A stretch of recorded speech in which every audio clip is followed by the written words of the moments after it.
Let's move on with the show now, Cecilia. Where are we going to next? Yeah, we want to see if we can contact, people.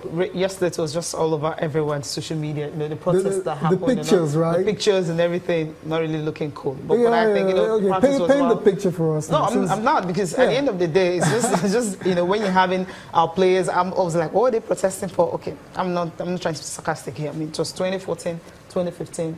Sign-on fee. That was Rivers United. That was when you still had Dolphins and Rivers and all the processing sign-on fees before the commencement of this particular administration. I'm like, okay, people are protesting of the one of just this season, and talking about the one of the other one. I mean, that was what got my attention in it. I understand the players perfectly well. They're trying to understand and see how they can, when Christmas is coming, want to see if you can actually get some money that has been there and all that. So it's Christmas, and that's the reason they had a comment. If we see if we can establish contact with the players or maybe the media officer or someone from the club or even the Rivers Rangers also joining it, I'm like, okay, what's really happening here? They all want their money. Is this really all about the sign-on fee of like how many seasons ago, or there's something different that's really happening? Yeah, but believe me, there's a common thing there, which is money. Yeah, pay us our money. Bottom line. And Chidebere, you've seen the pictures as we're seeing them as well too. It's becoming very familiar.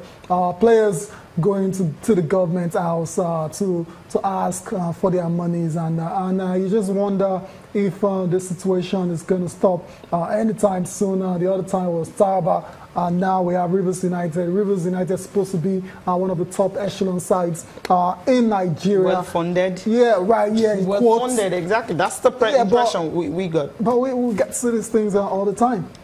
Well, it's a sad situation. This time last year, it was the Falcons who were protesting for their money. You're not going to forget that, right? And now this year, it's Rivers Angels and Rivers United. I think 2 days ago, Sunshine Stars, they've been disbanded, or the state has said they're not going to be sponsoring the club anymore, that they don't have the funds. So these are situations you're facing. I think I would rather have a state come out to say we cannot afford to have sports team. Well, that's not the situation with Rivers United. That's why it's shocking to everyone when they saw the speeches and all that. We're wondering what went on here. Up until players started leaving FC Fanyuba, we didn't know they were being owed.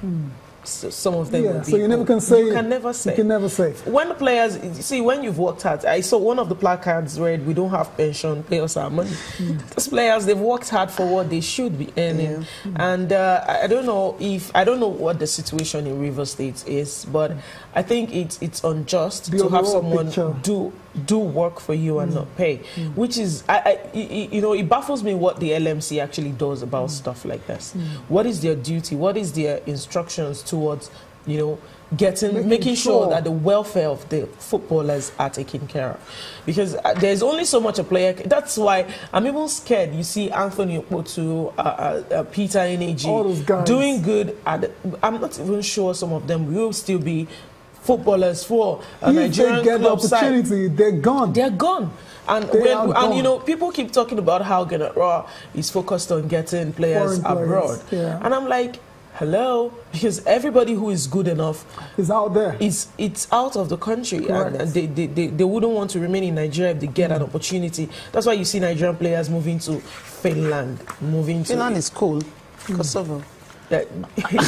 Malta, like Malta. Come on. These are leagues that people don't even know exist. That you even with your satellite, you barely find matches to watch. So for me, I think if we don't put, first of all, the welfare of the players, if we don't put it together, there's the league will not develop, because every season you keep seeing new players coming, you keep seeing new talents coming, and then before the end of the season, halfway through the season, they're gone. No retention. No retention. You have these 15 players playing for Eyimba today. Next week they are somewhere else because they are chasing money. You have players who have eventually moved abroad, and they tell you, I had to forfeit 5 million just to get my deal completed. I had to forfeit, you had to forfeit my wages just to get my move abroad, and it's not healthy.